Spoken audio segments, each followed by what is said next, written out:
عزیز دوستو، السلام علیکم۔ آج ہم اردو کی مشہور ادبی تحریک حلقہ ارباب ذوق کے آغاز، اس کے اغراض اور مقاصد اور مختصر طور پہ اس کی شاعری کے بارے میں بات کریں گے۔ دوستو، ترقی پسند تحریک اردو کی ایک ایسی تحریک تھی جس کے بڑے طوفانی قسم کے اثرات اردو کی تمام اصناف پر پڑے۔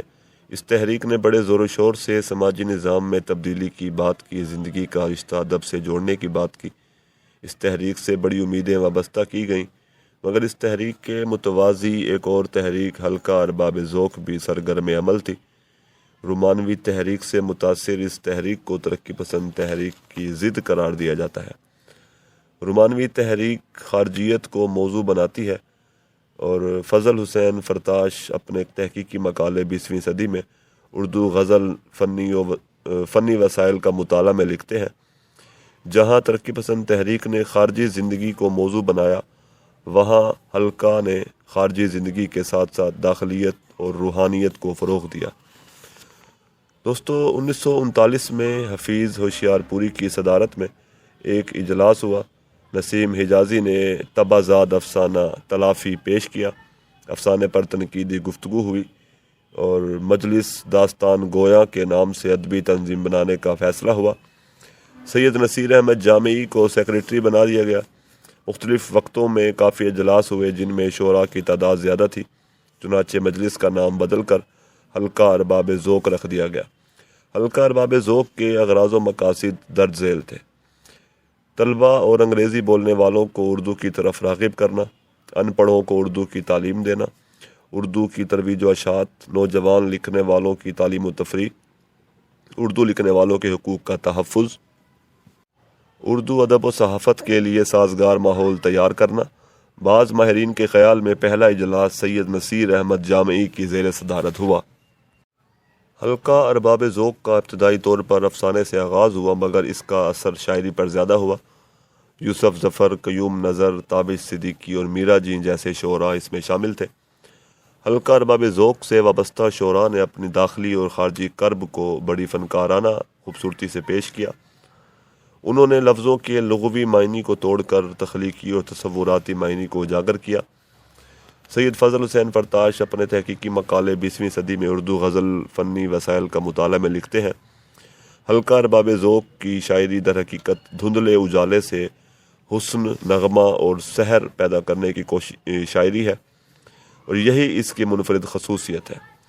حلقہ ارباب ذوق نے ادب برائے ادب کے نظریے کو فروغ دیا۔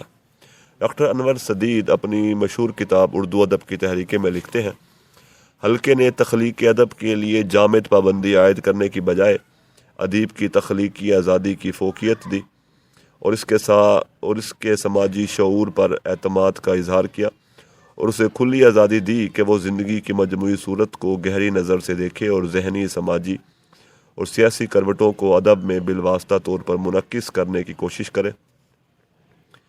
حلقے نے جذبہ خیال اور احساس کی ترجمانی کو بنیادی اہمیت دی، اور خیال کی پیشکش کے لیے فن کے لوازم کو اہم قرار دیا۔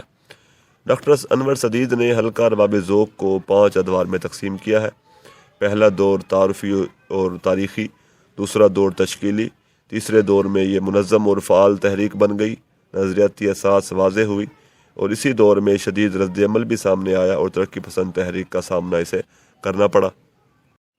حلقہ ارباب ذوق کی انفرادیت یہ تھی کہ اس کا نظریہ تھا کہ ادب زندگی سے متاثر ہوتا ہے، مگر ادب کسی خاص نظریے کی تبلیغ کا فریضہ سر انجام نہیں دے سکتا۔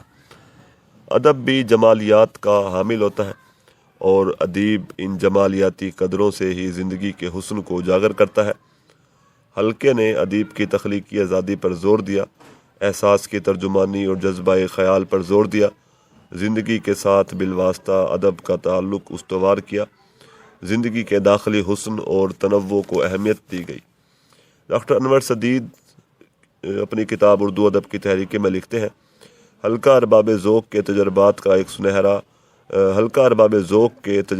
ایک سرا زندگی سے اور دوسرا سرا فن سے ملا ہوا تھا۔ حلقہ ارباب ذوق کے تیسرے دور میں استحکام پیدا ہوا، نئی روایات کو فروغ ملا، نئی نظم کی تحریک پروان چڑھی۔ چوتھا دور طویل مگر بہتر تھا۔ ادب کی تخلیق کے لیے پرامن اور معتدل ماحول دستیاب تھا۔ میرا جی کی وفات نے حلقے کو شدید متاثر کیا، ذاتیات پر بحث ہونے لگی، عہدوں پر جھگڑے ہونے لگے۔ میرا جی جیسی کوئی دوسری شخصیت موجود نہ تھی۔ حلقے میں سیاست داخل ہونے لگی، نئے شامل ہونے والے ارکان ادب برائے سیاست کے قائل تھے۔ 1972 میں حلقہ 2 حصوں میں تقسیم ہو گیا اور حلقہ ارباب ذوق سیاسی کے نام سے ایک نیا حلقہ وجود میں آ گیا۔ حلقہ ارباب ذوق ادبی پرانی روایات کو قائم رکھنے کی کوشش کرتا رہا۔ حلقہ ارباب ذوق کی اگر شاعری کی بات کریں تو میرا جی اس حلقے کے سب سے باکمال اور زیرک شاعر تھے، مگر دیگر نامور شعراء میں یوسف ظفر، قیوم نظر اور طابس صدیقی جیسے شعراء ہمیں سامنے نظر آتے ہیں۔ حلقہ ارباب ذوق کی شاعری میں مرکزیت اس پہلو کو حاصل ہے کہ شاعر کس فنکارانہ طریقے سے خارج اور باطن میں ہم آہنگی پیدا کرتا ہے اور توازن پیدا کرتا ہے۔ حلقے کے مرکزی شاعر میرا جی نے جدید شاعری کے اصول وضع کیے اور اس اصولوں پر وہ شعراء کی تربیت بھی کرتے رہے۔ وہ تمثیل اور علامت اور استعارے کے شاعر تھے۔ ہندوستانی تہذیب کے ساتھ جنس کو بھی موضوع بنایا۔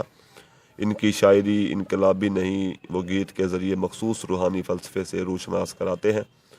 میرا جی غزل کو کنواری عورت کی مماثل قرار دیتے ہیں۔ میرا جی کا ایک مشہور شعر ہے کہ نگری نگری پھرا مسافر، گھر کا راستہ بھول گیا، کیا ہے تیرا کیا ہے میرا، اپنا پرایا بھول گیا۔ شکریہ۔